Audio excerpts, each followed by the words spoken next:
You know, there are some moments in life that change everything. Moments when you think you know someone, and then you discover you didn't know them at all. This is one of those stories. Think of it this way. It's a beautiful autumn afternoon in Charleston, South Carolina. The kind of day where the sun feels warm on your skin, but there's just enough breeze to remind you that change is in the air. At Evergreen Memorial Park, people are gathering. Dozens of them, maybe even 100. They're all dressed in black, expensive black, the kind of clothes that whisper money and status without saying a word out loud. There are family members wearing designer suits and dresses, business partners in tailored outfits that probably cost more than most people make in a month. Community leaders who have come to pay their respects to a man they all admired. They're here for Marcus Brooks. Now, if you lived in Charleston, you knew that name. Marcus Brooks was the kind of man whose obituary took up half a page in the newspaper. Philanthropist, community leader, the guy who quietly wrote checks that changed lives. The man who funded scholarships, supported local programs, and never asked for anything in return. His headstone, polished granite that gleamed in that afternoon sun, and carved into it words that seemed to sum up his entire life, a life of service and sacrifice. Everyone there thought they knew what those words meant. Everyone thought they understood who Marcus Brooks was. They were wrong. At the edge of the crowd, standing just a little apart from everyone else, was an elderly black woman. Her name was Estelle Morrison, though nobody there knew that yet. She wore an emerald green dress that flowed around her like water, simple, dignified. Her silver hair was tucked neatly under a modest hat, and in her weathered hands she held a single red rose. While everyone else was talking, sharing memories, exchanging pleasantries, Estelle just stood there, silent, watching, waiting. Her eyes, though, if you looked into her eyes, you'd see something. A weight, a history, a connection to the man in that casket that went deeper than anything anyone else in that cemetery could understand. But nobody was looking at her. Nobody was asking who she was. She was just there, present but invisible, the way some people learn to be when the world doesn't make space for them. The pastor finished his prayer. People started to shift, getting ready to leave, to head to the reception, to continue celebrating the life of the great Marcus Brooks with sandwiches and coffee and polite conversation. That's when Estelle moved. The sound of her footsteps on the gravel path cut through the murmurs like a knife. Click, click, click.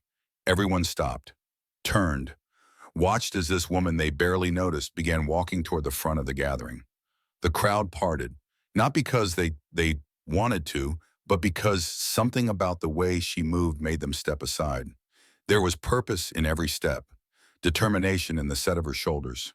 When she reached the grave, she stopped. Just stood there for a long moment, looking down at that polished casket. You could have heard a pin drop. Everyone was watching now, wondering what this woman was doing, who she thought she was. Then, with a gentleness that contrasted with the tension in the air, Estelle bent down and placed that single red rose on top of the casket. She straightened up, took a breath, and turned to face the crowd. Her voice when she spoke was clear, strong, the kind of voice that doesn't ask for attention. It commands it. "My name is Estelle Morrison," she said. "I doubt many of you know me, but I knew Marcus, better than anyone here."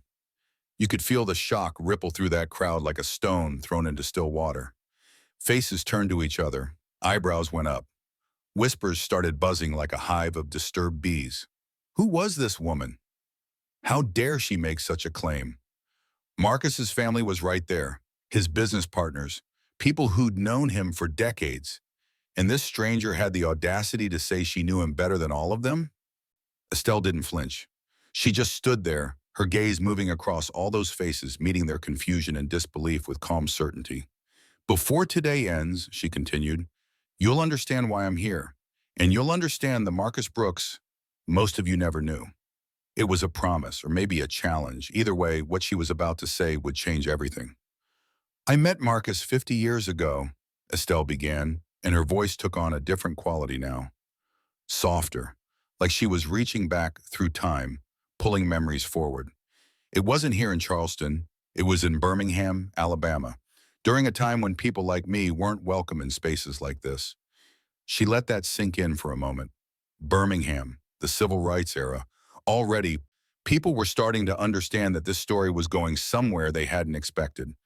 Marcus was young then, Estelle said, full of fire and passion and purpose.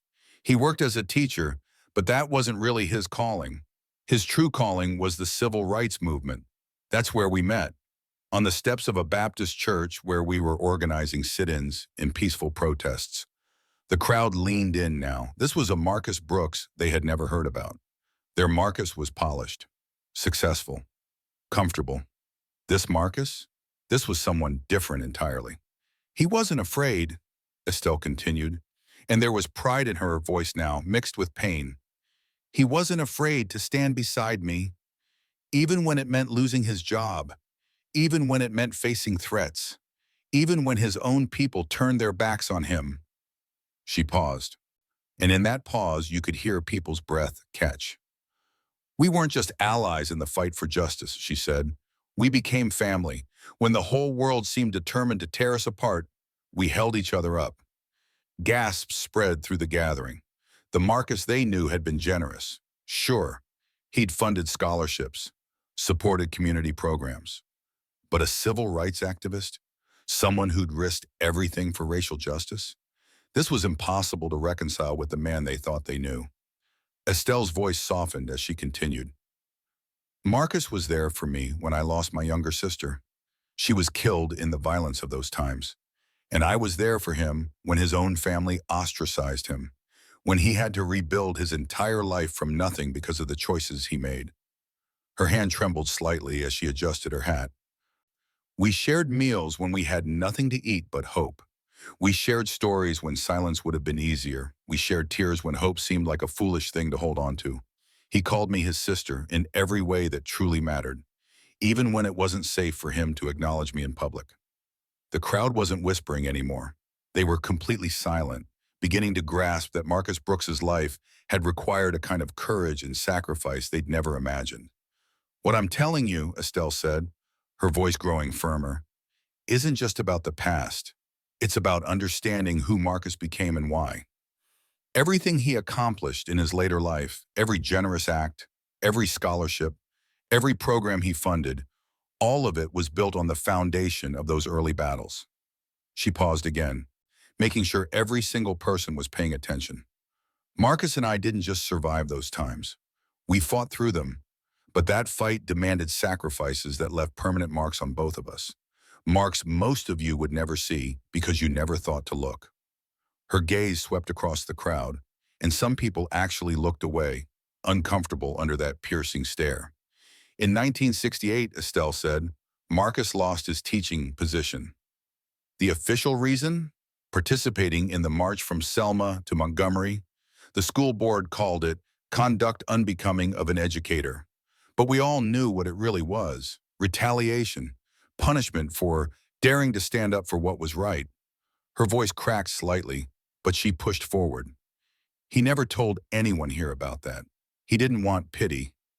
He just packed up his things and moved to a tiny apartment on the south side of Birmingham. That's where he lived for 3 years, barely scraping by on tutoring jobs, never once abandoning the cause he believed in. She turned back to face the casket, and her expression softened with memory. When my home was firebombed, because I'd been hosting organizing meetings there, it was Marcus who showed up in the middle of the night. He'd heard what happened, and he came with his car. He drove me and my 2 young nephews to safety without a moment's hesitation. He knew what he was risking. He did it anyway. The crowd stood in profound silence. Some people were crying now. Others just stared, trying to process this version of Marcus Brooks they'd never known existed. Estelle reached into her purse and pulled out a piece of paper. It was old, carefully folded, the kind of thing someone keeps safe for decades because it matters too much to lose. This, she said, holding it up, is a letter Marcus wrote to me in 1973. I've kept it all these years. I want to read you just one part. Her hands shook as she unfolded the aged paper. When she spoke, her voice was clear, despite the emotion threatening to overwhelm her. Estelle, you are the sister I chose when life gave me none. We have shared burdens no one should bear, but I would carry them again for you without question. You remind me every day that love is not about blood. It's about who shows up when the world turns its back. Her voice broke on those last words. She had to stop, had to take a breath, had to compose herself. All around her, people who'd been stoic throughout the funeral were now wiping their eyes. Some stared at the ground, maybe ashamed that they'd never known this side of Marcus, that they'd never even asked. Estelle carefully folded the letter again, holding it like the precious thing it was. Marcus never turned his back on anyone, she said, not even when it cost him everything. And yet, how many of you here knew any of this? How many of you ever cared enough to ask? The question hung in the air. Nobody answered. Nobody could. But Estelle wasn't finished, not even close. She took a deep breath, and when she spoke again, her voice carried both sorrow and defiance. There's one more truth about him, Marcus, a truth none of you would have guessed, but it's a truth that shaped everything he stood for. The crowd tensed. After everything they had already heard, what more could there possibly be? What Estelle said next would shatter everything they thought they knew about Marcus Brooks' life. The air felt heavier now, like the weight of 50 years of secrets was pressing down on everyone in that cemetery. Estelle stood there steady as a rock, while the crowd held its collective breath. They'd already learned so much about Marcus Brooks, things that shattered their comfortable understanding of who he was. But Estelle's expression told them there was more, and somehow they knew this next part was going to change everything. Marcus didn't just fight for others, Estelle said, her words measured and deliberate. He fought a battle no one could see. For years, decades actually, he quietly supported a child. A son he couldn't openly acknowledge because of who the mother was. The gas that went through the crowd was like a physical thing. You could almost see it ripple from person to person. Mouths dropped open, eyes went wide. People grabbed each other's arms, needing something solid to hold on to as their world tilted sideways. A son? Marcus Brooks had a son nobody knew about? Estelle let the shock settle for just a moment before continuing.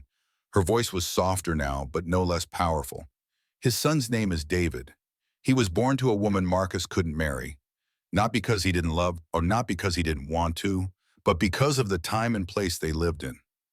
She paused, and in that pause, understanding began to dawn on people's faces. The boy was black, Estelle said simply. Like me, and Marcus was forced to keep it secret. He had to hide his own child because he was terrified of what it would do to his career, to his reputation, to his ability to keep fighting the fights that mattered. The whispers started again, louder this time, people exchanging glances of disbelief. This was too much, too shocking. Marcus Brooks, the respectable philanthropist, had a secret biracial son? But Estelle's voice cut through the whispers like a bell. I was there when David was born, she said, and there were tears in her eyes now, though her voice remained strong. I held that baby boy in my arms, and I watched Marcus look at his son with more love than I've ever seen in a human being's eyes. She took a shaky breath. Marcus made sure that boy never went without. Not for a single day. He paid for David's education. Every semester, every book, every necessity. He wrote letters every single week, long letters, full of advice and encouragement and love, and he visited whenever he could. Her voice dropped almost to a whisper, and everyone leaned in to hear. Always under cover of darkness. Always in secret. Always careful that no one would find out and ruin everything he was trying to build. Estelle's hands clenched into fists at her sides. Marcus gave David everything he never had growing up. He gave him a father's love, even if it had to be a quiet love, a hidden love, a love that society said was wrong, but that Marcus knew, in his bones, was the most right thing he'd ever done. Tears were streaming down her face now, but she didn't wipe them away. She just stood there, letting them fall, letting everyone see the depth of emotion this truth carried. And David, she said, her voice growing stronger again, is here today. Time seemed to stop. Everyone froze. Heads swiveled, searching the crowd. Who was it? Where? Which one of them was Marcus Brooks's secret son? Then from the back of the gathering, a man began to move forward. He was tall, broad-shouldered. He moved with a quiet dignity that made people step aside without even thinking about it. As he came closer, walking through that parted crowd like Moses through the Red Sea, people started to see it, the resemblance. Oh God, the resemblance. He had Marcus's eyes, Marcus's jawline, the same way of holding his shoulders. It was unmistakable, undeniable. This man was Marcus Brooks's son, and once you saw it, you couldn't unsee it. David reached the front and walked straight to Estelle. He placed a gentle hand on her shoulder, and when he spoke, his voice was thick with emotion, deep and warm, like his father's had been. "Thank you," he said quietly, but in the silence of that cemetery, everyone heard it. "Thank you for everything." Estelle looked up at him, and the smile that spread across her tear-stained face was pure love. "It was always my honor," she said. For a moment, they just stood there together. The woman who had kept the secret for decades and the son who had lived in the shadows. Two people connected by their love for a man the world thought it knew. Then Estelle turned back to face the crowd one more time. "Marcus loved all of you in his way," she said. "He was generous with you, kind to you. He helped many of you when you needed it. But his truest love, his deepest devotion, that was for those of us who didn't have the luxury of being seen in polite society." She gestured to David, still standing beside her. "That's why I'm here today. That's why I had to speak. Because you all needed to know the real man behind the accolades, behind the awards, behind that polished image of the perfect philanthropist." The silence that followed wasn't just shock anymore. It was something deeper. Reflection. Reckoning. People were having to confront the uncomfortable truth that they'd only ever seen the surface of Marcus Brooks's life. They'd never dug deeper, never asked the hard questions. Estelle took a moment to steady herself.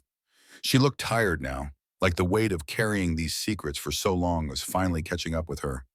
But she had one more story to tell.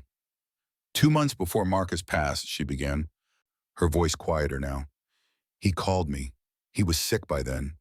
We both knew he didn't have much time left. But his spirit was as strong as ever." She smiled at the memory. "He told me he was setting up a trust, not for himself, not for his estate or his legacy, but for the children of this community." David stepped forward then, his deep voice adding weight to her words. "That trust is real," he said, addressing the crowd for the first time. "It's already been established. My father spent his final months making sure every detail was perfect." He paused, and you could see emotion working in his throat. "It will provide scholarships for kids whose families are struggling, after-school programs for children who need a safe place to go, mentorship for young people who deserve opportunities but are often overlooked." His voice grew stronger. "My father wanted his life to mean something, not just to the people he knew personally, but to generations that would come after him, generations he'd never meet." Estelle placed her hand on the polished headstone, and her voice was barely above a whisper now. That was Marcus's greatest gift. He didn't need recognition. He didn't need applause or awards or his name on a building. He just needed to know he'd done his part to make the world a little bit better. She turned to face the mourners one last time, and when she spoke, it was with the authority of someone who had earned the right to challenge them. "So I leave you with this question," she said. "How will you be remembered?" She let the question hang there for a moment before continuing. "Not for what you possessed, not for the titles you earned or the money you made or the status you achieved, but for the lives you touched, for the love you gave, for the difference you made in the world." Her gaze swept across every face in that crowd. If Marcus taught us anything, it's that true legacy isn't carved in stone. It's not written in obituaries or on headstones or in newspaper articles. She tapped the headstone gently. True legacy is written in the hearts of the people you lift up. It's measured in the lives you change. It's counted in the moments when you show up for someone, even when the world says you shouldn't. People were crying openly now, not just a few, most of the crowd. Some were crying for Marcus, for the man they'd never truly known. Some were crying for Estelle and David, for the burden they'd carried. And some were crying for themselves, confronting the uncomfortable question of whether their own lives would measure up to the standard Marcus had set. Slowly, people began to move forward. One by one, they approached Estelle and David, offering words of gratitude. making promises to honor Marcus's true legacy, asking how they could contribute to the trust fund, wanting to be part of something bigger than themselves. An older gentleman with tears streaming down his face clasped David's hand. "I'm so sorry," he said. "Sorry you had to grow up in secret. Sorry your father couldn't acknowledge you openly. You deserve better than that." David nodded, accepting the apology with grace. "He did the best he could with the world he was given," he said quietly. "And he never let me doubt for even a second that I was loved." A middle-aged woman approached Estelle, her voice shaking. "I remember Marcus helping my family when my father lost his job. I thought I understood his kindness. But now I see it was so much deeper than I ever imagined." Estelle took the woman's hands in hers. Marcus understood what it meant to struggle, to sacrifice, to lose. That's what made his compassion real. It wasn't charity from a position of comfort. It was solidarity born from shared suffering. As the afternoon wore on, something remarkable happened. What had started as a traditional funeral, sad, respectful, but ultimately forgettable, had transformed into something else entirely. It became a moment of collective awakening, a community confronting its own blind spots, people committing to see beyond the surface, to ask the harder questions, to honor the complexity of human lives. Estelle and David stood together, receiving person after person, story after story. And through it all, the sun continued to shine down on Evergreen Memorial Park, casting long shadows across the grass. Before they left, Estelle turned back to Marcus's grave one more time. She placed her hand on the headstone right over his name. "Rest easy, my brother," she whispered. "Your story is finally told. Your son is finally acknowledged. And your legacy, your real legacy, it's just beginning." David stood beside her, tears on his cheeks but a smile on his face. "Thank you, Dad," he said softly, "for everything, for the sacrifices, for the love, for teaching me that true courage isn't about being seen. It's about doing what's right, even when no one's watching." As the crowd began to disperse, changed by what they'd heard, Evergreen Memorial Park had transformed from just another cemetery into something sacred, a place where truth had been spoken, where secrets had been brought to light, where a man's true legacy had finally been honored. Marcus Brooks had lived a life of service and sacrifice, but it was only now, after his death, that people truly understood what those words meant. Not the polished, comfortable version of service and sacrifice. The real thing, the costly thing, the kind that demands everything and expects nothing in return. And in understanding Marcus's truth, perhaps everyone there learned something about their own lives, about the legacies they were building, about the question that really matters in the end. Not how you'll be remembered, but who you showed up for when it mattered most. That's the real measure of a life well lived. Sometimes the greatest legacies are the ones we never talk about. The quiet sacrifices, the hidden loves, the battles fought in darkness so others can live in light. Marcus Brooks's story reminds us that who we are in private, who we are when no one's watching, matters more than any public image we could ever create. And that true love, the kind that changes the world, often requires the courage to stand against the world itself.